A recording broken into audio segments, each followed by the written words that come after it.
Más vida, variedad de música cristiana y también en Ruta por la Mañana, Juan Carlos, Moraima y Fernán. Y a esta hora, nuestra amiga Aida Mota, que siempre trae una enseñanza, una palabra bien bonita, bien especial. Buenos días, Aida, ¿cómo estás? Muy buenos días, chicos. Estoy súper contenta, feliz. ¿Ustedes están bien? Sí, gracias a Dios. Bendiciones. Amén. El mes pasado hice una publicación en mi página de Facebook y recibí tantos mensajes, tanto en la publicación como de forma privada.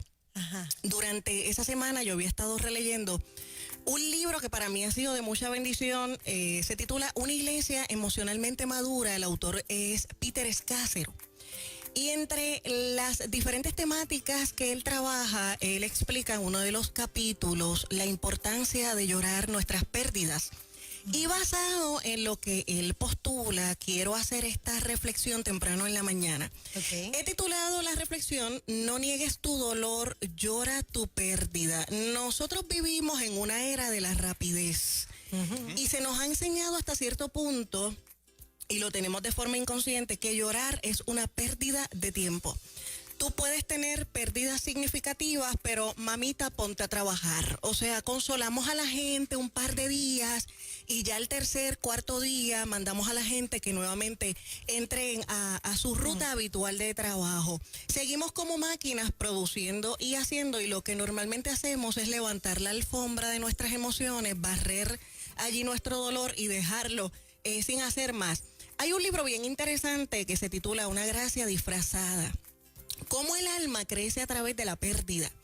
Y este libro es escrito por este pastor que en una madrugada, en un accidente automovilístico, pierde ese mismo día a su mamá, a su esposa y a su hija de 4 años. Y luego de esa pérdida, él comienza, ¿verdad?, pues a reflexionar sobre la vida, crea este libro, y él dice lo siguiente: la pena es buena para el alma, a pesar de lo que nosotros creemos. El alma es elástica, dice él, como un globo. Puede agrandarse a través del sufrimiento. A lo largo de la vida nosotros vamos a experimentar diferentes tipos de pérdida. Mire, por ejemplo, la muerte de un hijo, el fallecimiento prematuro de una esposa, una discapacidad, un divorcio, una violación, abuso emocional o sexual, un cáncer terminal, la infertilidad, un suicidio, alguien que amamos que nos traiciona, o descubrir la corrupción en alguien que consideramos como un ejemplo. Pero a pesar de que estas son pérdidas habituales y que hasta cierto punto nosotros las entendemos, ¿verdad? Hay otras pérdidas que parecen ser insignificantes, pero de igual manera le puede doler muchísimo a la persona que las está atravesando. Por ejemplo, ¿te graduaste de escuela superior o de escuela intermedia? ¿Es una pérdida, sí o no? Pues para mucha gente sí. Ya tú no vas a estar con los mismos maestros, ni en la misma escuela, ni con los mismos compañeros. Yo recuerdo cuando yo salí de kindergarten a primer grado, esa noche, la noche que yo me gradué, yo lloré toda la noche. ¿De veras? Y yo tenía 4 añitos. Sí. Ya yo tenía a esa edad tan temprano la conciencia de que las experiencias no se vuelven a vivir. Y que la maestra ya no iba a ser mi maestra, y los compañeros que, ¿verdad?, había conocido durante ese año no iban a estar conmigo. Así que otra pérdida que para mucha gente pudiese ser simple o insignificante, cuando te das cuenta que los años pasan y la piel comienza a arrugarse y uno comienza a envejecer. No todo el mundo acepta esa etapa de vida, ¿verdad?, de la misma manera. Un hijo o un hermano que se casa, eso es una pérdida, y normalmente nosotros no hablamos de eso. Yo recuerdo cuando mi hermano mayor se casó, haber llorado toda la noche, porque es otra experiencia de vida. De momento tu hijo se graduó, o tu mejor amigo, y se va a hacer estudios fuera del país. Hay padres que ahora mismo estamos comenzando el mes de agosto. Bueno, ya estamos culminando, pero han comenzado, ¿verdad?, las clases. Y hay muchos padres que están llorando esos hijos que se fueron fuera del país a estudiar. Una relación que no funciona como usted esperaba. Usted había idealizado la cosa y de momento salió trasquilado. Pues mire, son una pérdida y uno tiende a llorarla. Un pastor que cambia de iglesia o se jubila. Dígame usted si no es una pérdida y uno también tiende a llorarlo. Y cuando muere una mascota, yo he conocido parejas que no han podido tener hijos por diferentes razones. Y recuerdo particularmente este matrimonio joven, se murió su perrita, tuvimos que ir a la casa a ministrarles porque estaban pasando por un momento de duelo muy terrible. Fíjese qué interesante que la Biblia no se queda sin darnos una palabra respecto al duelo, respecto a la pérdida. De hecho, la gente típicamente ama el libro de los Salmos. ¿Por qué? Porque uno se identifica. No necesariamente el libro de los Salmos nos está diciendo que debes hacer lo que allí aparece. El libro de los Salmos, por lo regular, es la expresión del escritor ante el dolor, ante la lucha, ante la incertidumbre que la vida nos puede traer. Dios mediante los salmos nos invita a llorar y a lamentar nuestras pérdidas. Usted recordará al profeta llorón, Jeremías. Jeremías escribe el libro de Lamentaciones. Hay salmos que son de adoración, hay salmos que son de acción de gracias, hay salmos que son de sabiduría, hay salmos que son de arrepentimiento y aún salmos que expresan dudas ante la bondad y la misericordia de Dios. Y usted no sea hipócrita en esta mañana, porque usted también ha tenido dudas si Dios es bueno o es misericordioso. Más de la mitad de los 150 salmos se clasifican como salmos de lamento, a diferencia de lo que usted y yo pensamos. Y nosotros no queremos que la gente llore. Es más, nosotros nos incomodamos cuando la gente llora. Entonces, esa incomodidad hace que la gente diga, pues no lloro. Pues en secreto mantengo mi dolor. Los lamentos prestan atención a la realidad de que la vida puede ser dura, difícil. Toman nota de la aparente ausencia de Dios. Advierten cuando las circunstancias parecen decir que Dios no es bueno, a pesar de que siempre lo es. Los salmos se pueden dividir en 3 tipos. Están los salmos de orientación, desorientación y reorientación. El salmo de orientación es cuando la vida va como tú la planificaste y tú dices, Dios es bueno, es maravilloso. El salmo de desorientación es cuando la nube gris está sobre ti y tú no entiendes lo que está pasando y piensas que en ese silencio de Dios hay una pausa y que Dios no está haciendo nada.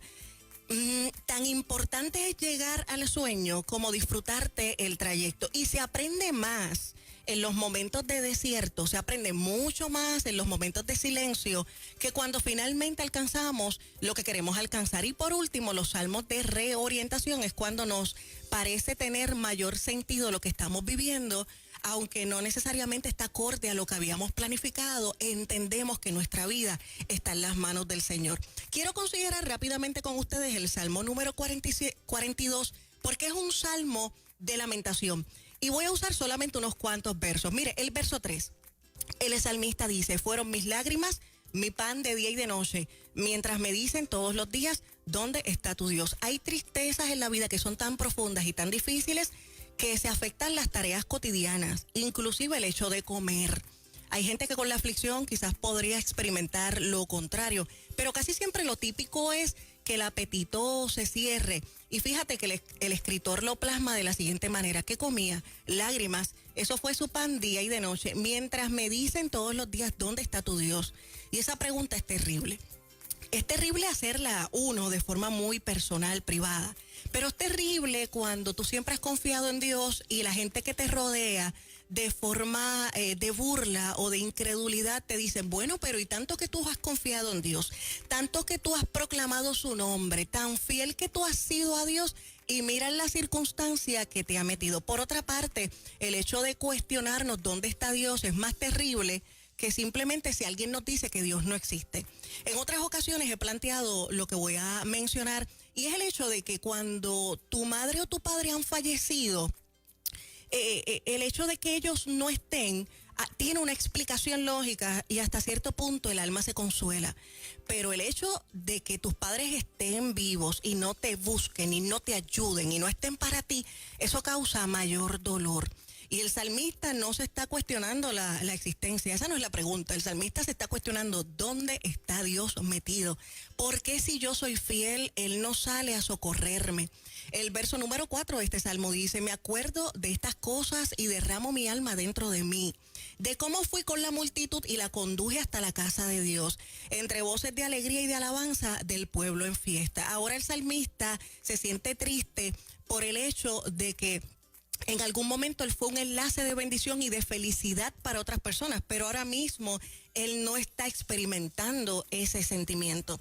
Y cuando uno trata de sobreponerse a la tristeza, cuando uno trata de sobreponerse a la pérdida, por lo regular nos sentimos culpables de no tener un sentimiento de alegría. Por lo regular nos sentimos culpables de no ser esa persona vivaracha y alegre que todos conocían, de no encontrar dentro de nosotros esa persona que antes éramos. El verso 7 dice, un abismo llama a otro a la voz de sus cascadas. Todas tus ondas y tus olas han pasado sobre mí. Esa última parte del verso está brutal. En el pasado mes de enero mi esposo y yo nos fuimos de crucero y recuerdo que visitamos una de estas playas en las islitas. Y la playa estaba como que medio picada, o sea, el agua estaba picadito. Y de momento en la orilla zumbaba esa ola que nadie se atrevía a pasar. Entonces yo hice algo muy inteligente que se los recomiendo esta mañana. Yo me llevé un inflable desde acá, desde Puerto Rico. Yo fui la envidia del crucero porque, claro, yo rápido que llegaba a las playas, yo inflaba mi inflable. Y yo me ponía allí a reposar. No, todas las gringas me preguntaban que dónde yo había comprado eso. Yo les decía, lamentablemente lo traje de Puerto Rico. La cuestión es que yo logré junto a mi esposo descifrar cuándo exactamente la ola rompía y pasar esa barrera. Pero pensaba en esa experiencia cuando leía el Salmo 42, porque hay olas que por más que uno intenta atravesar, siguen cayendo encima y uno se hunde. Y cuando uno está atravesando el proceso de la pérdida y cuando uno está llorando por momentos agudos de tristeza, no solamente te hunde tus emociones, te hunde lo que externamente también está pasando. Y no bien tratas de salir a flote y vienen las experiencias de afuera y te dan, y vienen las emociones y te golpean, y se hace difícil salir y no permanecer sumergidos en lo profundo de la mar. El verso 5 dice, ¿por qué te abates, oh alma mía? Y el verso 11 vuelve a repetir exactamente el verso 5. Mira qué interesante que en los momentos de aflicción nosotros estamos como el salmista, vamos y venimos. Hay días que decimos, no, Dios es bueno y yo voy a salir de esto. Pero hay de repente momentos en el día en donde sentimos culpa, molestia, rechazo, sentimos dolor, sentimos rencor, no entendemos por qué estamos pasando lo que estamos pasando. El verso 5 y 11 dice, ¿por qué te abates, oh alma mía? Y te turbas dentro de mí, espera en Dios, porque aún he de alabarle, salvación mía y Dios mío. En los momentos de tristeza es muy bueno en esos espacios en donde tenemos quizás un devocional con Dios, aún a pesar de la pérdida, aún a pesar del luto, enlistar las bendiciones de Dios, enlistar su fidelidad. Eso no quiere decir que de repente y milagrosamente ya no vas a sentir más dolor. Pero tampoco podemos caer en la trampa del enemigo y pensar que porque estamos viviendo un momento que no podemos explicar, la bondad y la fidelidad de Dios han desaparecido. Porque es importante lamentar la pérdida. Te hace ser una persona más compasiva. Peter Escácero dice, uno conoce el dolor de otros sufriendo su propio dolor. La gente que se desespera cuando ve llorando a otras personas es por lo regular personas que no se han atrevido a llorar su propio dolor. ¿Qué queremos nosotros? Por lo regular ponerle fin al dolor. La gente utiliza el trabajo, la televisión, las redes sociales, el alcohol, el ir de compras, los negocios, las aventuras sexuales, apegos insanos en las relaciones, aún servir incesantemente en la iglesia para anestesiar y adormecer, debo decir, el dolor que sienten. El grado en el que aprendo a lamentar mis propias pérdidas es directamente proporcional a la profundidad y calidad de mi relación con Dios y la comprensión que puedo ofrecer a otros. Y ya con esto estoy cerrando. Juan capítulo 12, verso 24, Jesús define este proceso de poder lamentarnos, de llorar nuestras pérdidas, de llorar nuestros tiempos de luto. Él dice en esta palabra, Juan 12, 24, si el grano de trigo no cae en la tierra y muere, queda solo, pero si muere, lleva mucho fruto. Dios transforma los males en bien sin disminuir lo horroroso que hemos atravesado. Nosotros por lo regular le decimos a la gente que Romanos 8 dice que todas las cosas obran a bien a aquellos que aman a Dios. Y hay gente que se escandaliza y dice, ¿cómo una violación puede obrar a bien? No es que Dios está barriendo su dolor. No es que Dios está restando la importancia a lo horroroso que usted ha tenido que vivir. Lo que nos sugiere la Escritura es que esas experiencias negativas Dios las torna en bendición. Y aunque han sido dolorosas y Dios no niega ese hecho, el Señor puede hacer que en Él nosotros encontremos esperanza y darle un sentido y prosperidad a nuestras vidas. Tarde que temprano el dolor que no se llora, el duelo que no se asume, va a resurgir cuando en la vida surgen otras dificultades y otros dolores. Así que es importante llorar y lamentar lo que estamos viviendo ahora. Trabaja, llora y siente tu dolor. No es falta de fe ni de espiritualidad, es sanidad. Vivir los procesos sin anestesiarlos es importante. Vivir los procesos sin evadirlos. Poderoso. Tremenda palabra tempranito en la mañana. Así que, ¿verdad? Dijiste muy bien. Se nos dice, no llores, te estás perdiendo el tiempo. Pero hoy te decimos, sácalo, ventila, O eres limpia. débil si lloras. Claro, O eres débil. claro. Yo me sentí bien mal una vez. Una persona me dijo, unos meses después de yo perder a mi mamá, hace varios años, un amigo me dijo de manera muy fea, me encuentra en un pasillo, en un lugar, y me dice, muchacho, ¿cuánto tiempo tú vas a estar llorando tú, May? Que te pones a poner cosas en Facebook, tú sabes. Todo Yo el me sentí tiempo que bien sea mal. necesario. Me sentí bien mal, no puse más nada. Tú sabes, porque como que me puso a pensar una cantidad de cosas y me sentí como... Y entonces uno me hace añadió eso. tristeza. Ocultar la ¿Tú sabes? tristeza. Me añadió tristeza porque entonces uno encuentra a veces Empezaste a formas cohibirte de Correcto. expresar el... Sí. La Ese pérdida. tipo de palabras no ayuda a ayuda, superar no ayuda. ese proceso. Y ustedes saben, yo lo he comentado en otras ocasiones, mi madre muere de cáncer yo estando en la adolescencia y yo me mantuve lo más dura posible en el velorio. Pero cuando fueron a cerrar el féretro, que ese momento es bien difícil, tú sabes que solamente está el estuche de la persona allí, pero seguía siendo mi madre, yo empecé a llorar y una hermana bien intencionada pero mal orientada me echó el brazo y me dijo, hermana Aida, a su mamá no le hubiese gustado verla llorar. Yo la miré y le dije, pues no se hubiese muerto, con su permiso voy a llorar. Y lloré, porque esos momentos hay que experimentarlos y hay que vivirlos. Y Puerto Rico está viviendo muchas pérdidas. Nuestros hermanos a nivel mundial están viviendo mucho dolor. Y no vamos a permitirle, o sea, tenemos que permitirle, debo decir, que la gente exprese su dolor. De esa manera es que realmente podemos sanar. Tremendo Excelente. tema. Definitivo. poderoso. Gracias, Aida. Gracias a ustedes. ¿Cómo la gente conecta contigo? Claro, la gente se puede comunicar conmigo al 787-531-6967 y me consiguen en todas las redes sociales como Aida Mota, Mota con una sola T. Bendiciones. Muchas bendiciones, gracias. Tremenda Aida Mota, como siempre, 6:26 en la mañana. Buenos días, Puerto Rico. Estás en ruta Nueva Vida 97.7.